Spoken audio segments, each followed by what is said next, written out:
So now we're going to have an interesting brief conversation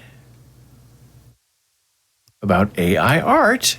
Now we've been talking about AI text the last couple of days. Now we're swinging back into art, and we might talk a little bit about text as well, because it's exploding everywhere. You cannot escape it, and there's no hiding from it. So we have to face it, figure it out, and knock it down. Now, Guillermo del Toro is a movie director, okay? Has a very nice eye, very photographic style, high fantasy style, and he directed The Shape of Water. Now, that's where we have to start from, okay? He directed The Shape of Water, which was a terrible, ridiculous, stupid movie.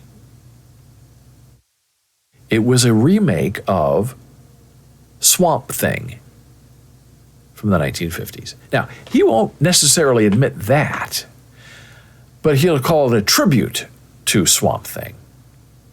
But people who know, if you've seen both movies, that's the story.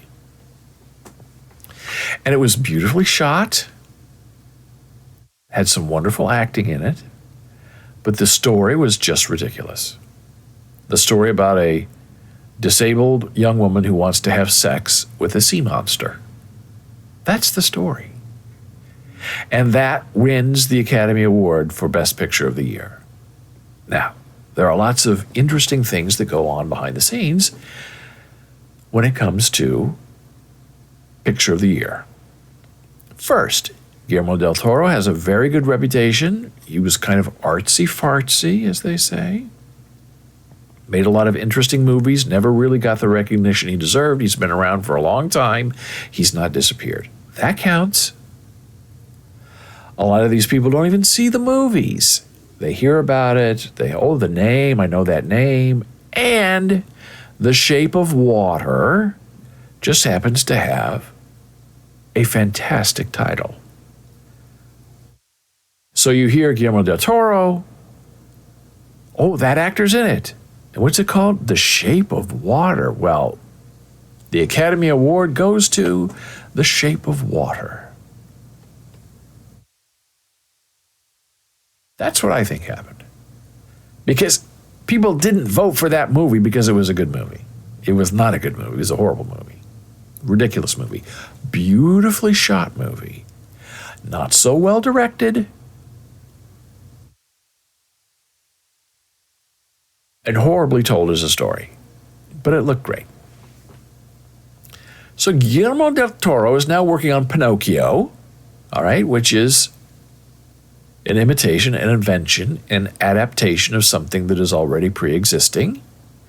And he is taking that pre-existing story and image, making it his own. Sounds almost like an AI art bot to me. And presenting it as a new movie. And here's what's frustrating about this guy. He thinks AI art is an insult to life itself. So we'll take a look at this, because it's the other side of what I've been saying for a while.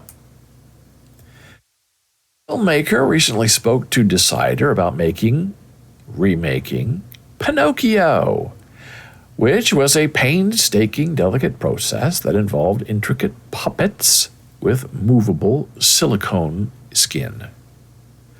The interview contrasted the stop-motion process with the more straightforward method of using, here we go, artificial intelligence to generate art. CGI is what it's been called all these years. Avatar is probably a 90s CGI movie, a 90% AI movie.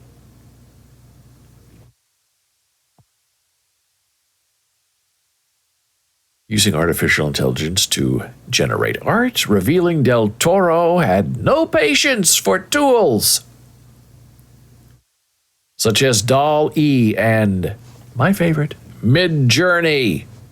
Quote, "I think that art is an expression of the soul. At its best, it is encompassing everything you are. Therefore, I consume and love art made by humans. I am completely moved by that. I am not interested in an illustration made by machines and the extrapolation of information. I would think, as my friend Hayo says, it's an insult to life itself. And it's just the opposite. And he's a hypocrite. Because he's doing the same thing. He is manipulating artificial things to tell a story. He's just changing it so he puts himself in the center.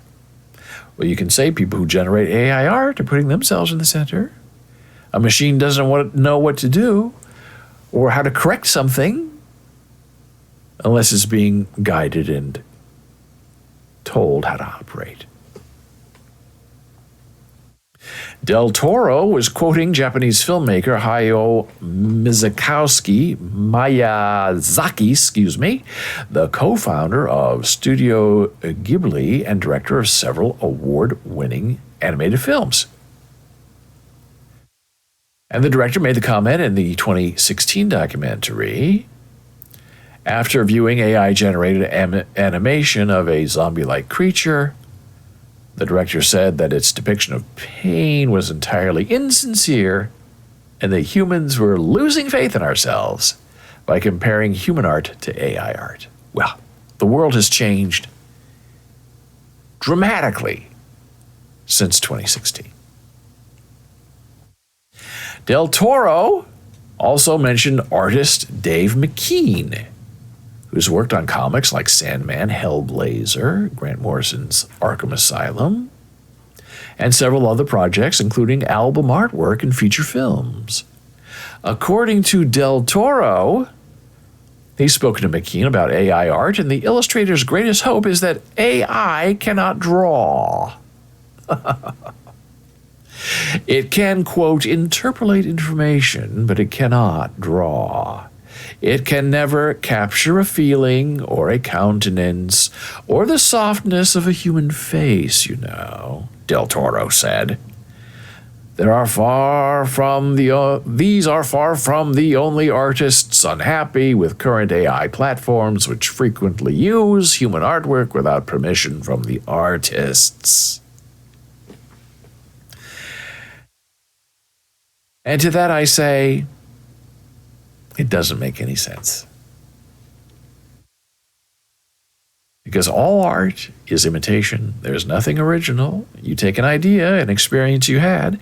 Some people are aware of what they've experienced and other people have no clue. And they take those experiences and they rewrap them into presentations of creations of art. Some art is created with a computer. Some art is created by hand. Some art is created purely by nature. Does nature have its own intention? Some say yes, some say no. Besides Pinocchio, I just love it that a guy who's remaking a story, another movie in his own thing, doesn't think he is artificially imitating what came before.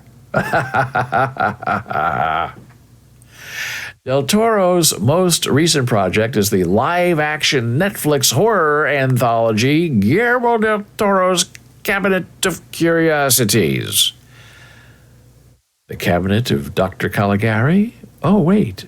Inspiration or stealing? The show features a mix of original tales and adaptations of horror classics. Oh, an adaptation. Now, what is an adaptation? If not using something that's pre-existing and based on something else. The inspiration comes in the adaptation. The inspiration comes in the human telling the AI bot what to do. The show features a mix of original tales and adaptations of horror classics, including 2 episodes based on H.P. Lovecraft's short stories. Again, pre-existing, adaptation, its artificiality on display, courtesy of Guillermo del Toro's Cabinet of Dr. Caligari's curiosities.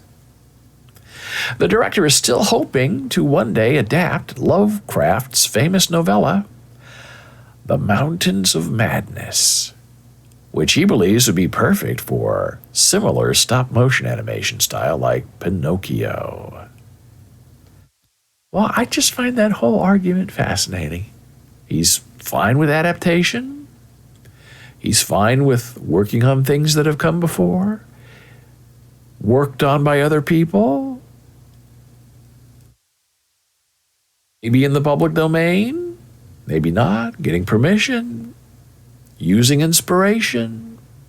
The difference between stealing and inspiration can be a very fine line, depending on context and intention. And that is why, my friend, I believe Guillermo del Toro is just as artificial and phony in his objection to AI art as he is in his own adapted art.